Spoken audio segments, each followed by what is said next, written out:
Hi friends, umbrella local boy తెలుసు కదా. అసలు మ్యాటర్ ఏంటంటే మా వాళ్ళు అయితే బిర్యానీ చేసుకుంటా ఉన్నారు. బిర్యానీ దగ్గర మనకైతే సామాన్ అయితే కనబడలేదు. ఇంటింటికి వెళ్ళేసి అన్ని సామాన్లు అయితే తీసుకున్నాం. సారీ కాదు, మనమైతే కొనుక్కున్నాం వాటిని. వెంటనే తీసుకుని మన ఊరు చెరువు దగ్గరికి అయితే వెళ్ళిపోయి చెరువు గట్ట మీద కూర్చొని పొయ్యి అయితే పక్కన పెట్టుకున్నాము. పక్కన పెట్టుకుని ఎరగట్ల కోసం చూడండి, మా తమ్ముడు అయితే నా సైజ్ చూస్తున్నాడు. ఒక పని ఏం చేద్దామని వాడికైతే లేదు. పక్కన మా తమ్ముడైనా మేలు, ఇంకొకడు వాడైతే నీట్గా పొయ్యి అన్న సెట్ చేస్తున్నాడు. మనమైతే ఎరగడ్డలు నీట్గా కోసుకున్నాము. నీట్గా అయితే ఎరగడ్డ అయితే కోసేసి చూడండి ఎలా కోస్తున్నాము.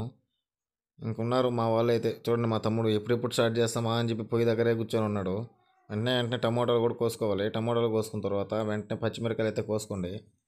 పచ్చిమిరకాయలు చూడండి ఎలా కోస్తున్నాము. పచ్చిమిరకాయలు కోసిన తర్వాత వాటిని అడ్డంగా అయితే కోసుకోవద్దు, నిలువుగా కోసుకోండి, బాగుంటుంది తినేదానికి కూడా. వెంటనే అయితే తీసుకుని పచ్చిమిరపకాయలన్నీ కోసుకున్న తర్వాత మా తమ్ముడు అయితే పక్కన ఎర్రగడ్డ బొచ్చే తొలుస్తున్నాడు. అబ్బా ఎప్పుడు తీసుకున్నాడు చూడు, క్యారెట్ తీసుకుని దాని మీద బొచ్చే తొలుస్తున్నాడు మా వాడైతే. ఇంకోడు వాడు బొచ్చు తొలుస్తున్నాడు, మనమైతే ఎప్పుడో క్యారెట్ బొచ్చు చేసాము. ఈడైతే పొయ్యి మాట్లాడడం కూడా చూడండి, ఇది అతి తెలివి కదా. అయితే కింద కట్టెలు పెట్టి పైన ఈ పెడుతున్నాడు కాగితాలు. మా వాడంత అతి తెలివి ఎవరో కూడా ఉండరు. మేము తిట్టాము అప్పుడు, అయినా కూడా వాడు అట్ట వెలిగిస్తున్నాడు. మా తెలుసులేరా అంటాడు వాడు ఏమనంటే.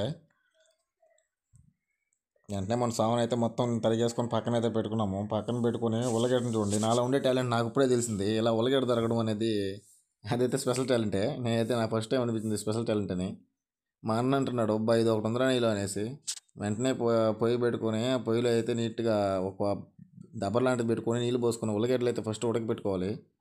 ఉల్లగడ్డలు ఉడకపెట్టేసి దాన్ని అయితే ఉల్లగడ్డలు చూడండి ఎలా ఉడుకుతున్నాయో. ఉల్లగడ్డలు ఉడికే తీరు అసలు బాగుంటుంది నాకు తెలిసి. వెంటనే అందులోనే అల్లం తెల్లగడ్డ పేస్ట్ వేసి నీట్గా దాన్ని ఇట్లా రుద్దుకుంటూ ఉంటే అసలు అల్లం తెల్లగడ్డ పేస్ట్ దాని వచ్చే సౌండ్ ఉంటుంది, చాలా అంటే చాలా బాగుంటుంది నాకు తెలిసి. సౌండ్ చూడండి అట్లా. మా వాడు చూడు ఆ పొయ్యి ఎలగట్లా. అసలు మా ఊరు చెరువు కట్ట మీద మొత్తం గాలే. వాడు అసలు పొయ్యి మంట లేక సస్తున్నాడు చూడండి. వెంటనే ఒక దబర అయితే పెట్టేసుకున్నాము. ఉల్లగడ్డలు అయితే ఉడికి పక్కన పెట్టేసాము. దబర పెట్టుకొని ఆ దబర్లోనే నూనె అయితే పోసుకోండి సరిపడా. మేమైతే ఒక సేరు బియ్యం అయితే తీసుకున్నాము. సేరు బియ్యానికి మాకు సరిపడా నూనె అయితే మేము పోసుకొని నీట్గా నూనె వేడెక్కగానే అందులో అయితే వెంటనే ఈ బిర్యానీ ఆకు ఉంటాయి కదా, అయితే వేసుకోండి. అవి వేసుకొని నీట్గా కలుపుకోండి. అవి కొద్దిగా వేగాలి, మరీ ఆగకూడదు, అయితే మాడిపోతాయి. కొద్దిగా లైట్గా వేగిన తర్వాత దాంట్లో మా వాడు టేస్టింగ్ సాల్ట్ వేస్తున్నాడు చూడండి. వాడు అతి తెలుగు, వాడికి టేస్ట్ బాగా రాదని వాడు ముందే తెలుసు అనుకుంటా. టేస్టింగ్ సాల్ట్ వేస్తున్నాడు. టేస్టింగ్ సాల్ట్ వేసిన తర్వాత అందులోనే నీట్గా అయితే బాగా మిక్సింగ్ చేసుకోండి. అవి వేగిన తర్వాత అయితే అందులో ఇవి ఉంటాయి కదా, అవి ఏంటివి పచ్చిమిరపకాయలు వేసుకోండి. పచ్చిమిరపకాయలు మనకి ఇందాక నేను చెప్పినట్టు కోసుకుంటే అవి అయితే బాగా ఎగుతాయి.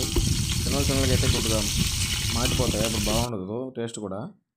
వెంటనే అందులోనే ఎర్రగడ్డలు వేసుకోండి. ఎర్రగడ్డలు వేసుకొని నీట్గా అయితే కలపండి. వీటిని బాగా మిక్స్ చేయండి. ఆ నూనెలోనే సరిపడా నూనె అయితే పోసుకోండి. ఫస్ట్ ఆఫ్ ఆల్ ఎక్కువ పోసుకున్నా అంత బాగుండదు, నీట్గా పోసుకోండి.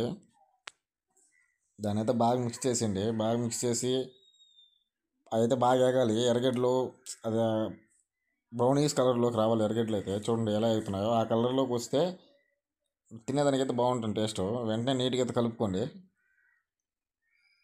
వెంటనే కలుపుకొని అందులోనే జస్ట్ ఇది ఉంటుంది కదా, అల్లం తెల్లగడ్డ పేస్ట్ వేసుకోండి. అది మేమైతే చూసారు కదా మీరు, మేమైతే దాన్ని ఎక్కడే మా మా హ్యాండ్ మేడే మేము రుబ్బుకున్నాం. ఆ సంగట్లో కూడా లేదు.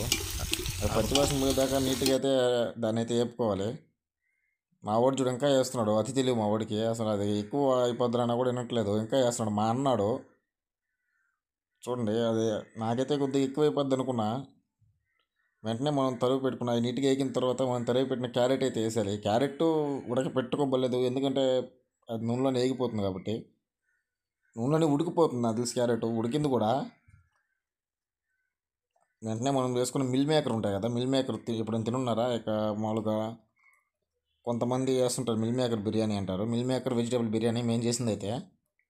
ఆ మిల్ మేకర్ అయితే ఫస్ట్ నానబెట్టుకోవాలి. మిల్ మేకర్ నానబెట్టుకొని పక్కన పెట్టుకోవాలి దాన్ని.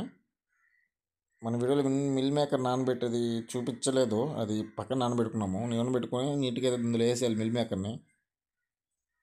మిల్ మేకర్ నీట్గా వేసి అందులో నీట్గా అయితే వాడ్చాలి. వెంటనే అందులో టమాటాలు వేసేయాలి.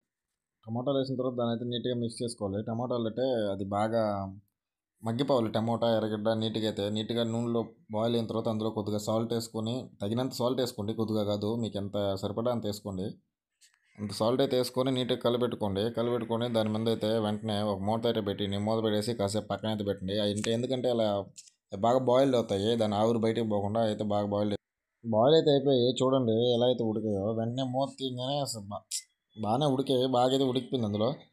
బాగా అంటే చాలా బాగా ఉడికాయి. వెంటనే దాంట్లో అయితే మనమైతే అంగట్లో తెచ్చిపెట్టుకున్న గరం మసాలా అయితే వేసుకున్నాం. గరం మసాలా మా వాడు ఎక్కువైతే వేసాను నేను గరం మసాలా, అది ఎట్లా ఉంటుందో ఏమో చూడండి. నేను కొద్దిగా మిరప్పొడి అనేది కొద్దిగా వేసుకోండి లైట్గా. మా వాడైతే ఎక్కువ పోసేసాడు, కారం అయితే ఉంటుంది. మీరైతే కొద్దిగా వేసుకోండి, సరిపడా వేసుకోండి. అందులో పెరుగు అయితే వేసుకోవాలి. వెంటనే ఒక పెరుగు ప్యాకెట్ వేసుకోండి. మీరు ఎంత అయితే రైస్ వేసుకుంటారో దానికి తగ్గ పెరుగు అయితే వేసుకోండి. మేము వేసుకుంది ఒక సేర్ రైస్ కాబట్టి మాకైతే చిన్న పెరుగు ప్యాకెట్ సరిపోయింది. మీకు ఎంత పెరుగు కావాలో మీరు చూసుకొని అయితే వేసుకోండి. పెరుగు వేసుకున్న తర్వాత నీట్గా అట్లా పెట్టుకొని దాంట్లో అయితే దాన్ని నీట్గా కలిపేసుకోండి. పెరిగేసిన తర్వాత అది కలిపిన తర్వాత ఇలా అయితే వస్తుంది. కాసేపు అట్లా ఉడకనిచ్చి దాన్ని అయితే నీట్గా ఉడకనిచ్చి బాగా అయితే కలిపెట్టుకోండి. అలా నీట్గా కలుపుకున్న తర్వాత మేమైతే పక్కన ఉడకబెట్టుకున్న ఉల్లగడ్డలు అయితే అందులో వేసాము. ఉల్లగడ్డలు కంపల్సరీ ఉడకబెట్టుకోండి, ఎందుకంటే అవి దాంట్లో ఉడకాలంటే ఉడకపెట్టుకొని అందులో వేసిన తర్వాత నీట్గా అయితే బాయిల్డ్ అవుతాయి. వెంటనే ఉల్లగడ్డ మొత్తం నీట్గా వేసి మా వాడు అతి ప్రయత్నాలనే చేస్తున్నాడు. పొయ్యి ఎక్కువ మంట అంటే తక్కువ మంట వేస్తాడు, తక్కువ మంట ఎక్కువ మంట వేస్తాడు. వెంటనే మనం అయితే అందులో ఉల్లగడ్డలు అయితే వేసుకోవాలి.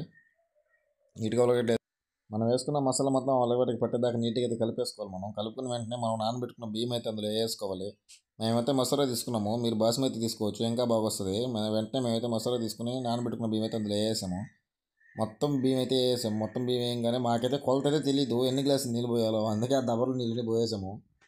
ఆ దబర్లో నీళ్ళు మొత్తం పోసి పక్కన మళ్ళీ ఇంకొద్దిగా నీళ్ళు అయితే ఉంచుకొని వెంటనే ఆ నీళ్ళు అయితే అందులో పోయేసాము. మీరైతే కొలత పెట్టుకొని నీట్గా చేసుకోండి. కొలత వేసుకొని మేమైతే చూడండి ఆ దెబ్బలో నీళ్ళు పోసి మళ్ళీ కొద్దిగా నీళ్ళు అయితే పోస్తున్నాము. వెంటనే ఆ నీళ్ళు పోసి నీట్గా అయితే గింటతో నీట్గా కలుపుకొని దాని మీద అయితే మూత పెట్టేయాలి. మూత పెట్టేసి ఒక హాఫ్ అన్ అవర్ దాన్ని అలాగే వదిలేయాలి, ఎందుకంటే నీట్గా అయితే బాయిల్ అవుతుంది. బాయిల్ అయిన తర్వాత దానిపైన అయితే ఒక ప్లేట్ పెట్టాం కదా, దాంట్లో నిప్పులు తీసి దాని మీద మనం దమ్ వేసుకోవాలి. ఎందుకంటే దమ్ వేసుకుంటే కింద పైన నీట్గా ఉడుకుతుంది రైస్ అయితే. వెంటనే దమ్ వేసుకున్న తర్వాత కాసేపు అట్లా ఒక 10 నిమిషాలు అట్లా పక్కన పెట్టేయాలి. 10 నిమిషాల్లో మనం దాని పక్కన అయితే పెట్టేసాం కదా, ఈ లోపల మనం అయితే పెరుగు అయితే నీట్గా కలిపేసుకున్నాం. ఆ పెరిగింది అందులో వేసుకొని తినడానికైతే నీట్గా ఒక పెద్ద పెరుగు ప్యాకెట్ తెచ్చుకున్నాం మేము. వెంటనే దాంట్లో కొద్దిగా నీళ్ళు పోసి అందులోనే లైట్గా ఉప్పు అయితే వేసుకున్నాము. లైట్గా కొద్దిగా ఎక్కువ వేసుకున్నాము. వెంటనే అందులో ఆనియన్స్ వేసాము. ఆనియన్స్ వేసి నీట్గా మిక్సింగ్ చేసాను. దాని పక్కన పెట్టి నేనైతే మా దగ్గరే పక్కన ఒక షెడ్ అయితే ఉంది. ఆ షెడ్ దగ్గరికి వెళ్తే మనకైతే అరిటాకులు అయితే ఉంటాయి. వెంటనే మేమైతే రెండు కాదులే ఒక 4 అరిటాకులు తెచ్చుకున్నాము. అరిటాకులు తీసుకుని నేనైతే అక్కడికి వచ్చేసాను. వెంటనే మన బిర్యానీ అయితే రెడీ అయిపోయింది. చూడండి ఫైనల్గా మన బిర్యానీ అయితే మిల్ మేకర్ బిర్యానీ ఇలా ఉంది. వెంటనే అందరూ అరిటాకుల్లో వడ్డించుకొని మా అన్న వడ్డిస్తుంటే మన నీట్గా వడ్డించేసి మా అన్న చూడండి పక్క అయితే వెళ్ళిపోయాడు. పక్కేళ్ళు వెళ్ళేవాడు, వస్తాడు కంపల్సరీ తింటాడు, పక్కైతే పోడు. ఈ లోపల మా తమ్ముడు ఆత్రం ఆగలేక కాల్చుకొని మరీ తింటున్నాడు. తినేసి చూడండి ఏం చెప్తున్నాడు, సూపర్ అంట. మేమందరం తింటే నాకు బాగా భలే వచ్చిన టేస్ట్ అయితే తక్కువ ఉంది. ఓకే ఫ్రెండ్స్, ఈ వీడియో మీకు నచ్చితే లైక్ చేయండి, షేర్ చేయండి, కామెంట్ చేయండి. మన ఛానల్ అయితే సబ్స్క్రైబ్ అయితే చేసుకోండి. Bye friends.